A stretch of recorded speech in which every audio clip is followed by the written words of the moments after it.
Hello बच्चों, आप सब कैसे हैं।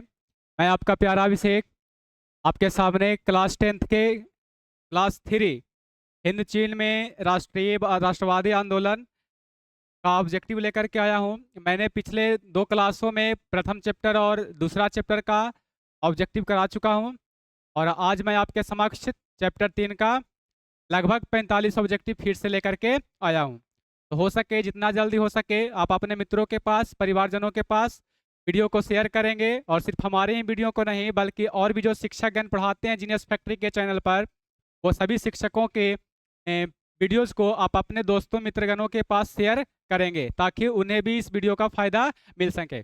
आज की सेशन क्लास करते हैं, स्टार्ट करते हैं। सेशन स्टार्ट करने के दौरान हम आपके समक्ष एक आप सभी बच्चों के लिए मोटिवेशनल कोर्स लेकर के आए हैं। हो सके तो इससे प्रभावित होकर के आप अपनी तैयारी को और दिन दुगना रात चौगुना करके जोरों से लग जाएं। कहता है कि लक्ष्य ज्यादा दूर नहीं है, बस अपनी रफ्तार को थोड़ी सी तेज करनी है। कहता है कि लक्ष्य ज्यादा दूर नहीं है, बस अपनी रफ्तार को थोड़ी तेज करनी है। और आज जो खामोशी से पढ़कर अपनी सफलता की लास्ट में कहानी सबको सुनानी है, ये रहा हमारी तरफ से लिए आप सभी के लिए एक मोटिवेशनल कोर्स। हो सके तो इसे समझ करके आप अपनी तैयारी को और बेहतर करेंगे। बढ़ते हैं प्रश्न की ओर। तो आपके स्क्रीन पर रहा पहला क्वेश्चन। कहता है कि अंकोर वाट का मंदिर कहाँ पर स्थित है। अंकोर वाट का जो मंदिर है वह कहाँ पर स्थित है। तो आपका जो प्रश्न पहला का जो ऑप्शन रहा वियतनाम, थाईलैंड, लाओस और कंबोडिया। क्वेश्चन में है कि अंकोर वाट का मंदिर कहाँ स्थित है, तो इसका जो सही ऑप्शन हो जाएगा वह है कंबोडिया। अंकोर वाट का मंदिर कहाँ पर स्थित है, तो इसका आंसर होगा कंबोडिया। बात करते हैं कुछ और ऑप्शनों की। ये जो वियतनाम है, वियतनाम वियतनाम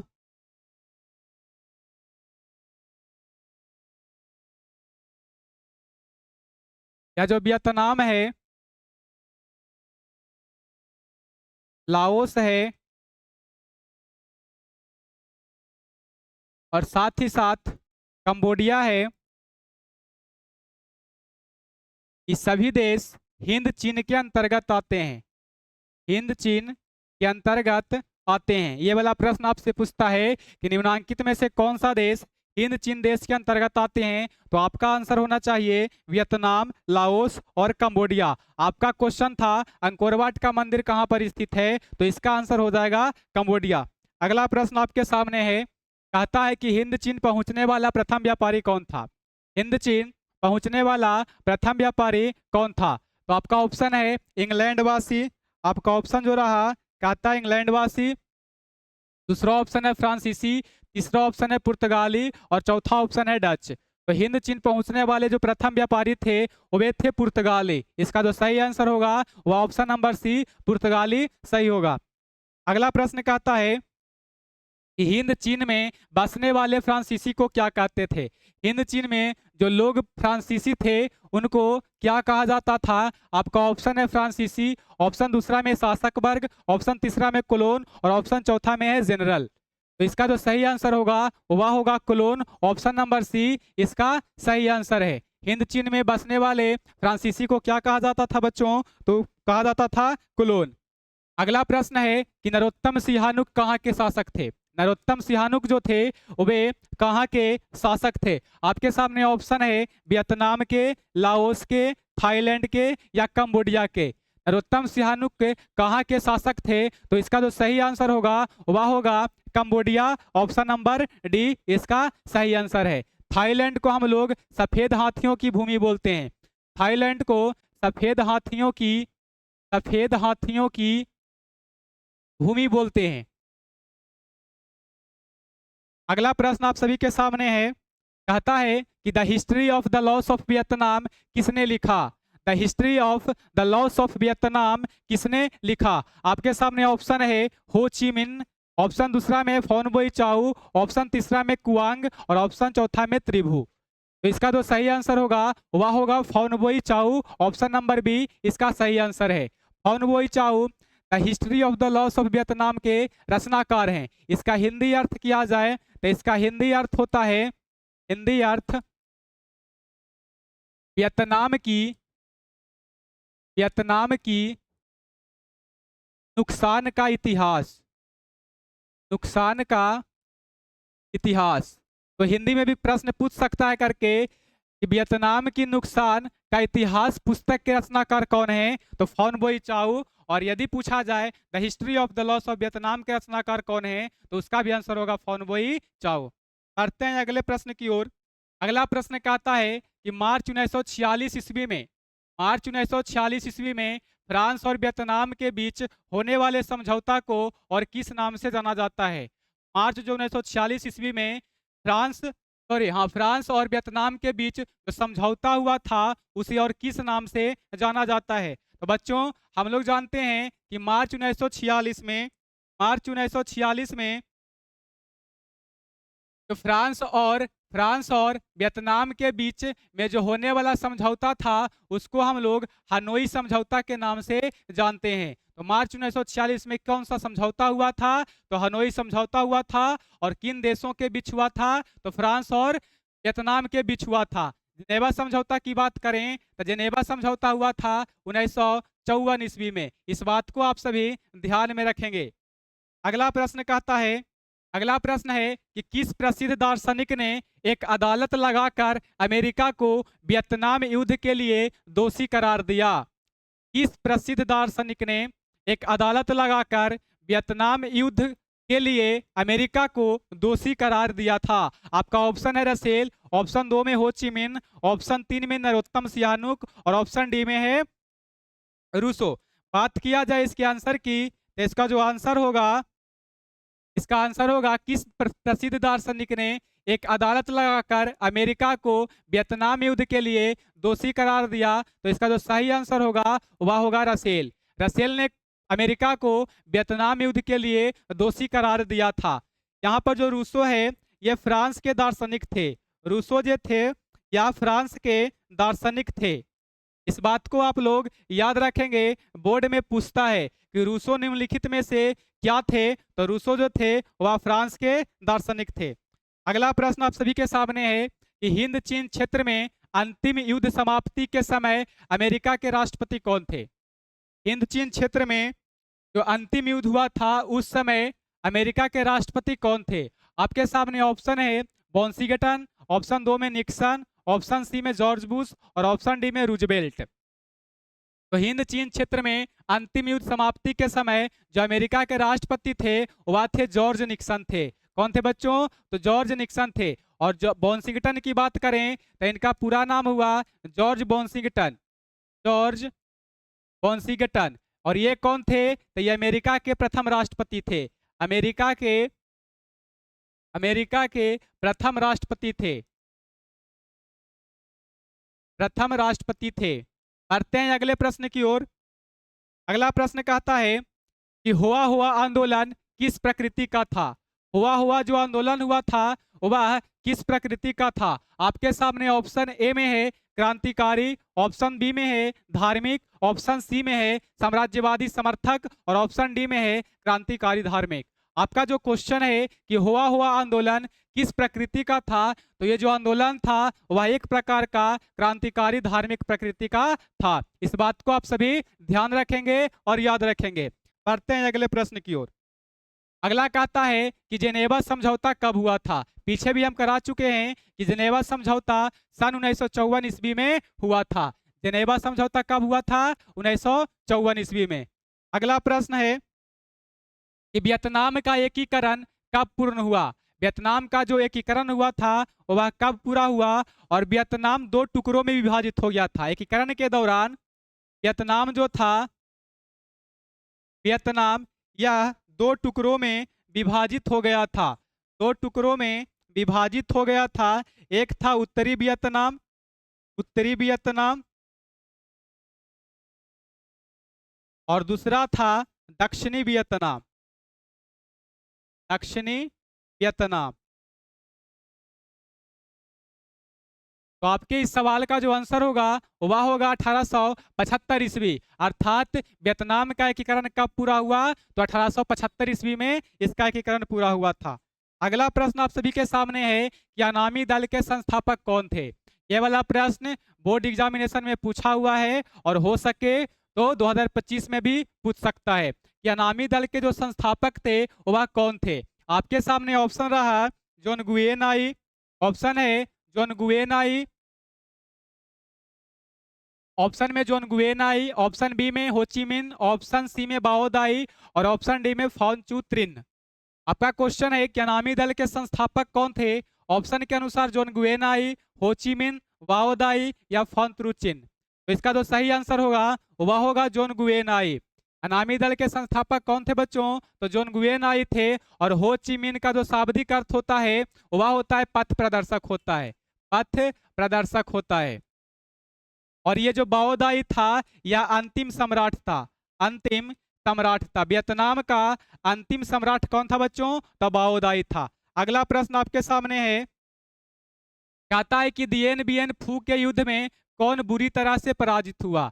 दिएन बियन का जो युद्ध हुआ था वह फ्रांस और हिंद चीन वाले इलाके से हुआ था। तो दिएन बियन फू के युद्ध में जो फ्रांस था वह बहुत बुरी तरह से पराजित हुआ था।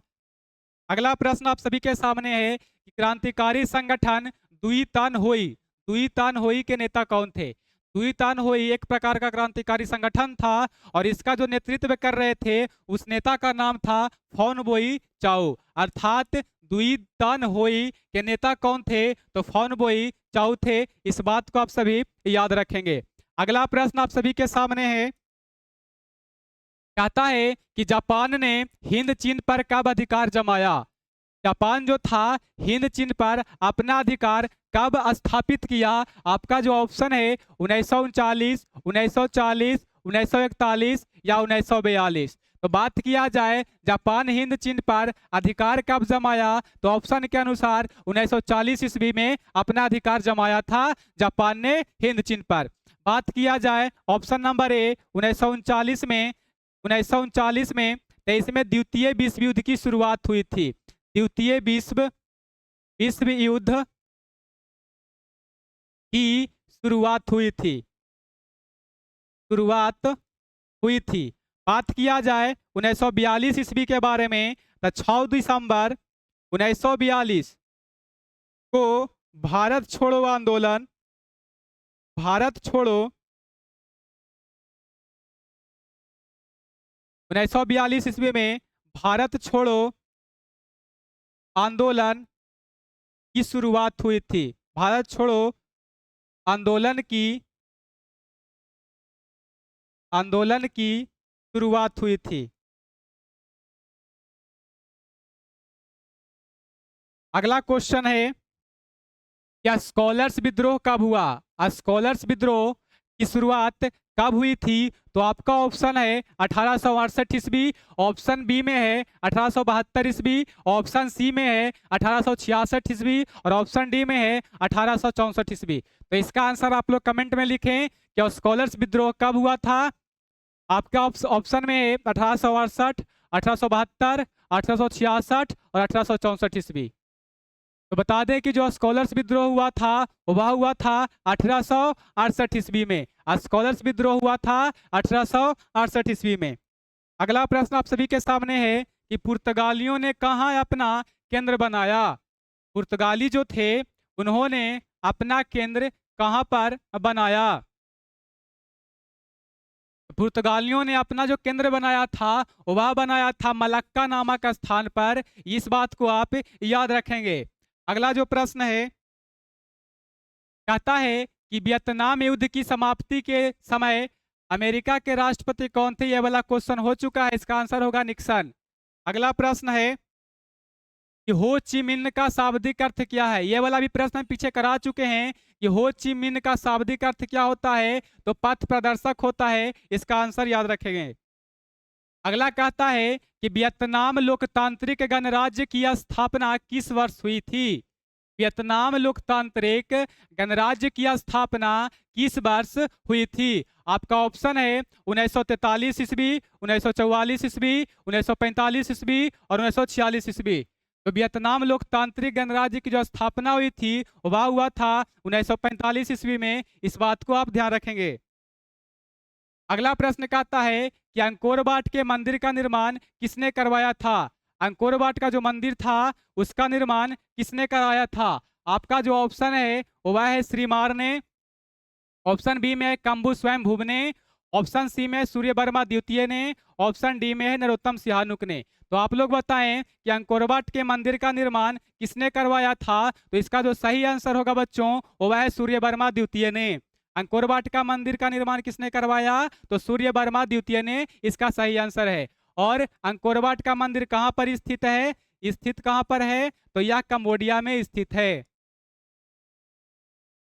कंबोडिया में स्थित है। अगला प्रश्न आप सभी के सामने है, कहता है कि अमेरिका ने रबड़ के बागान पर किस रसायन का छिड़काव किया था?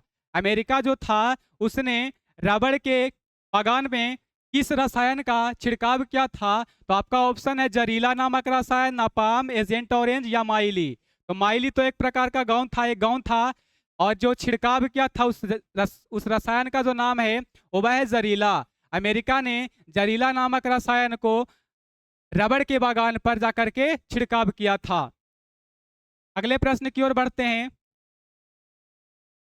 अगला प्रश्न कहता है कि कंबोडिया फ्रांस का संरक्षित राज्य कब बना? कंबोडिया जो था वह फ्रांस का संरक्षित राज्य कब बना? आपके सामने ऑप्शन है 1862 ईस्वी, 1863 ईस्वी, 1873 ईस्वी, 1874 ईस्वी। का जो सही है ऑप्शन नंबर बी 1863 ईस्वी में। कंबोडिया फ्रांस का संरक्षित राज्य कब बना बच्चों? तो 1863 ईस्वी में। इस बात को आप सभी याद रखेंगे। अगला प्रश्न है आप सभी के सामने कि लार खमेर सेना किसकी थी? लार खमेर नामक जो सेना थी, सेना की जो टुकड़ी थी वह किसकी थी? आपका जो ऑप्शन है वो है कैप्टन कांगली की, ऑप्शन बी है सिहानुक की, ऑप्शन सी है पोलपुट की, और ऑप्शन डी में हिंग सामरिन की। तो लाल खमेर सेना जो थी बच्चों वह है सिहानुक की थी। किसकी थी? तो सिहानुक की थी। बढ़ते हैं अगले प्रश्न की ओर। अगला प्रश्न कहता है कि वियतनाम में तोंकिन फ्री स्कूल, यहाँ पर तोंकिन होगा,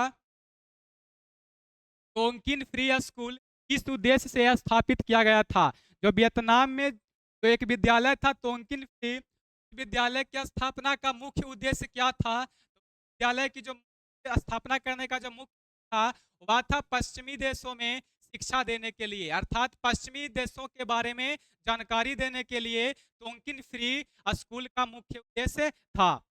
अगला प्रश्न की ओर बढ़ते हैं।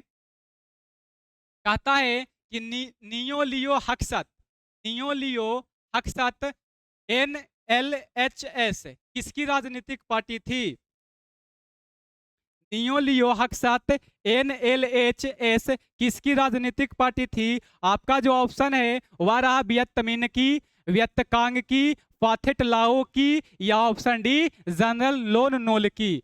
तो जो बच्चों नियो लियो हक्सत जो था, या जो राजनीतिक पार्टी थी नियो लियो हक्सत जो पार्टी थी, या था पाथेट लाओ की। इस बात को आप ध्यान रखेंगे। अगला कहता है कि वियतनाम में अनामी दल की स्थापना किसने किया? इसका भी आंसर पीछे हो चुका है, जोन गुयेन आई। अनामी दल के संस्थापक कौन थे बच्चों? तो जोन गुयेन आई थे। अगला है कि संयुक्त वियतनाम का गठन किस वर्ष किया गया? संयुक्त वियतनाम का गठन किस वर्ष किया गया?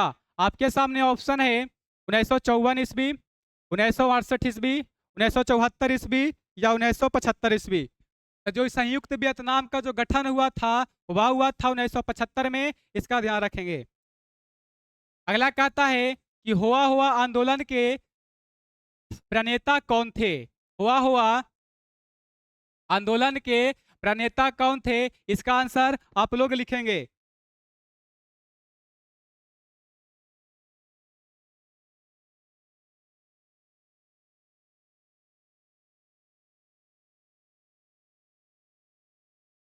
इसका आंसर आप लोग कमेंट बॉक्स में लिखें। हुआ आंदोलन के प्रणेता कौन थे? आपका ऑप्शन है हुइन फूसो, गायन थाट, लियांग किचाओ, फोन वोई चाओ।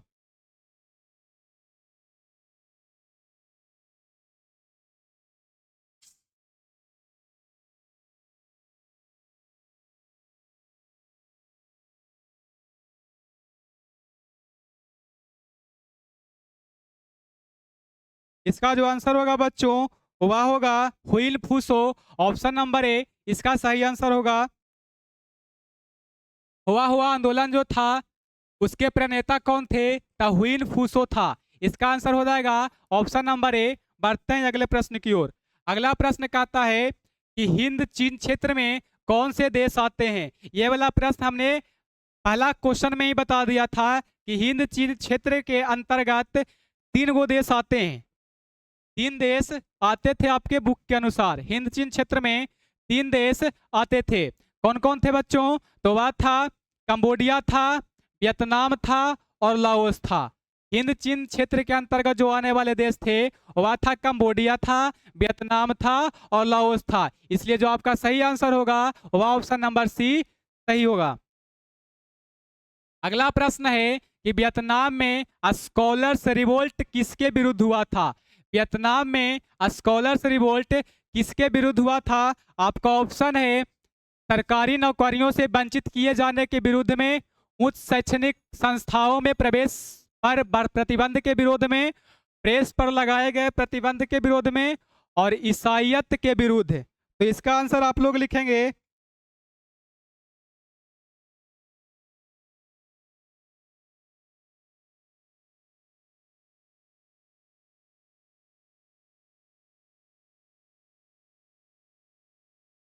इसका जो आंसर होगा वह है ईसाईयत के विरुद्ध में। वियतनाम में स्कॉलर्स रिवोल्ट किसके विरुद्ध हुआ था? तो वह हुआ था ईसाईयत के विरुद्ध में। ऑप्शन नंबर डी इसका सही आंसर है। अगला कहता है कि किस राष्ट्रपति के शासनकाल में अमेरिका ने वियतनाम युद्ध में पहली बार भाग लिया था? किस राष्ट्रपति के शासनकाल में अमेरिका ने वियतनाम युद्ध में पहली बार भाग लिया था? ऑप्शन पहला है वुडरो विल्सन, ऑप्शन बी में रूजवेल्ट, ऑप्शन सी में केनेडी और ऑप्शन डी में निक्सन। ये तो अंतिम युद्ध समाप्ति के समय में थे। अंतिम युद्ध अमेरिका का अंतिम युद्ध समाप्ति के समय यदि राष्ट्रपति का नाम पूछा जाए तो जॉर्ज निक्सन थे। और पूछ रहा है प्रश्न में कि किस राष्ट्रपति के शासनकाल में अमेरिका वियतनाम युद्ध में पहली बार भाग लिया था? तब वो था कैनेडी के शासनकाल में। कैनेडी के शासनकाल में इसका सही आंसर होगा। अगला प्रश्न कहता है कि वियतनाम में तोंकिन फ्री स्कूल की स्थापना कब हुई थी? ये वाला प्रश्न हम पीछे करवाए हैं कि वियतनाम में तोंकिन फ्री स्कूल की स्थापना कब हुई थी बच्चों? तो ऑप्शन है 1907, 1908, 1910, 1911 ईस्वी। तो वियतनाम में जो तोंकिन फ्री जो स्कूल था उसकी स्थापना सन 1907 ईस्वी में हुआ था। यदि आप सभी को सेशन अच्छा लग रहा हो तो हमारी वीडियो को लाइक करेंगे और लाइक करने के साथ साथ अपने दोस्तों को पास शेयर जरूर करते रहेंगे, ताकि जो गरीब बच्चे हैं जो पैसा से कोचिंग नहीं कर सकते हैं वे सभी बच्चे इस वीडियो को देखने के साथ साथ अपनी तैयारी को सुनिश्चित करेंगे। तो जितना हो सके सभी मित्रों के पास, अपने परिवारों के पास प्रत्येक जीनियस फैक्ट्री के प्रत्येक वीडियो को शेयर करते रहेंगे। बढ़ते हैं अगले प्रश्न की ओर। अगला प्रश्न कहता है कि मार्च 1946 में फ्रांस और वियतनाम के बीच होने वाले समझौता को किस नाम से? यह वाला प्रश्न हम पहले ही करा चुके हैं, इसको कहते हैं हनोई समझौता। अगला है कि हिंद चीन में कौन सा देश नहीं आता है? इसका आंसर तो आप लोग जान ही गए होंगे, काहे कि पीछे ये हम 2 बार करा चुके हैं कि हिंद चीन में के अंतर्गत जो देश आता था वह था कंबोडिया था, लाओस था और वियतनाम था। आपका ऑप्शन में कंबोडिया तो है, लाओस भी है, वियतनाम भी है। और प्रश्न के अनुसार कि हिंद चीन में कौन सा देश नहीं आता है तो वो आपका चीन नहीं आता है। अगला प्रश्न अगला कहता है कि वियतनाम स्वतंत्रता लीग की स्थापना किसने किया? वियतनाम स्वतंत्रता लीग की स्थापना किसने किया? तो ऑप्शन है बाओदाई ने, हो ची मिन्ह ने, फॉन बोई चाउ ने और कुआंग दे ने। वियतनाम स्वतंत्रता लीग की स्थापना किसने किया? तो आपका ऑप्शन है बाओदाई ने, हो ची मिन्ह ने, फॉन बोई चाउ ने या कुआंग दे ने।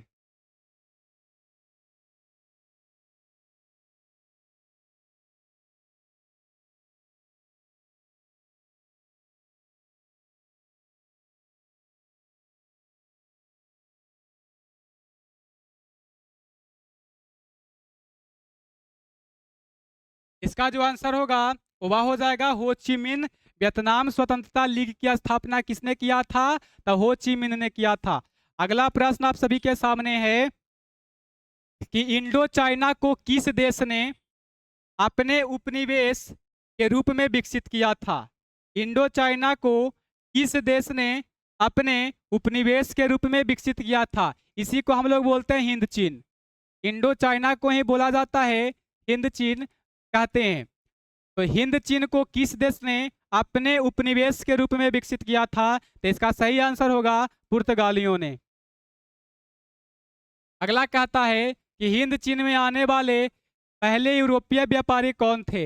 हिंद चीन में आने वाले पहले यूरोपीय व्यापारी कौन थे? तो इसका जो आंसर होगा वह होगा फ्रांसीसी।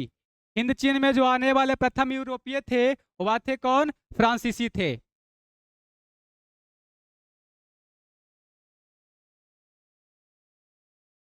अगला प्रश्न आप सभी के सामने है,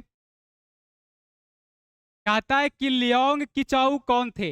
लियोंग किचाऊ जो व्यक्ति थे वह क्या थे? तो इनमें से तो कोई होगा ना।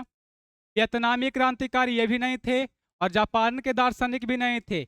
लियोंग किचाऊ जो थे वह चीनी सुधारक थे। इसका जो सही आंसर हो जाएगा वह ऑप्शन नंबर ए सही है। अगले प्रश्न की ओर बढ़ते हैं। कहता है कि प्राचीन काल में वियतनाम पर किस सभ्यता संस्कृति का प्रभाव था? भारतीय प्राचीन काल में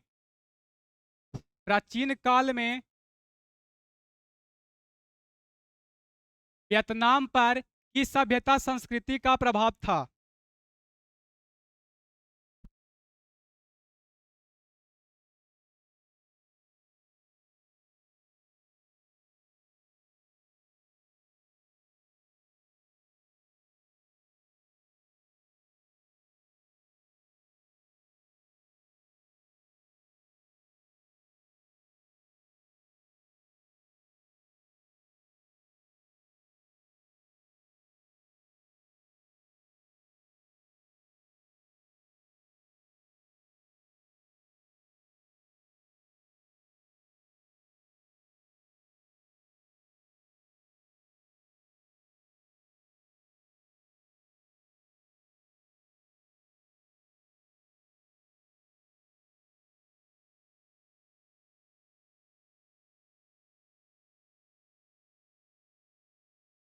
अगला प्रश्न कहता है कि फ्रेंच इंडो चाइना की स्थापना किस वर्ष हुआ था? फ्रेंच इंडो चाइना की स्थापना किस वर्ष हुआ था? आपका ऑप्शन है 1822, 1858, 1883 और 1887 ईस्वी। तो फ्रेंच इंडो चाइना की जो स्थापना हुई थी वह हुई थी 1887 ईस्वी में। कल के वीडियो में थोड़ा सा मिस्टेक हुआ था। हमने बोला था कि जो भारत का जो राष्ट्रीय प्रतीक है वो हम बोल दिए थे तिरंगा। भारत का राष्ट्रीय प्रतीक, भारत का राष्ट्रीय प्रतीक ये हम कल बोल दिए थे तिरंगा बोल दिए थे। तो ये तिरंगा नहीं होगा। इसका जो आंसर होगा वह हो जाएगा अशोक स्तंभ। अशोक स्तंभ भारत का राष्ट्रीय प्रतीक कौन था बच्चों? तो अशोक स्तंभ है। इस बात को याद रखेंगे। कल थोड़ा सा मिस्टेक हो गया था। आज के क्लास में बस इतना ही। अगर वीडियो पसंद आया हो या अच्छा लगा हो तो हमारे चैनल पर के सभी वीडियोज को शेयर ज़रूर करेंगे। और शेयर करने से होता है क्या कि हम लोग की भी उत्सुकता बढ़ती है। जब बच्चा का इतना प्यार मिल रहा है तो हम लोग और मेहनत करें। और आप ही लोग के लिए हम लोग प्रतिदिन 40 या 45 क्वेश्चन का प्रत्येक विषय में सीरीज लेकर के आ रहे हैं। तो इतनी मेहनत के लिए कुछ लाइक तो करना बनता है और साथ साथ में वीडियो को शेयर भी करना बनता है। हमारी इस मेहनत को बेकार जाने नहीं देना चाहिए। तो जितना हो सके इस वीडियो को, प्रत्येक वीडियो को शेयर करेंगे, लाइक करेंगे और हो सके तो अगर पूछना हो कोई भी सवाल तो कमेंट बॉक्स में कमेंट कर सकते हैं। चलिए आज के लिए धन्यवाद। मिलते हैं अगले क्लास में चैप्टर 4 के साथ।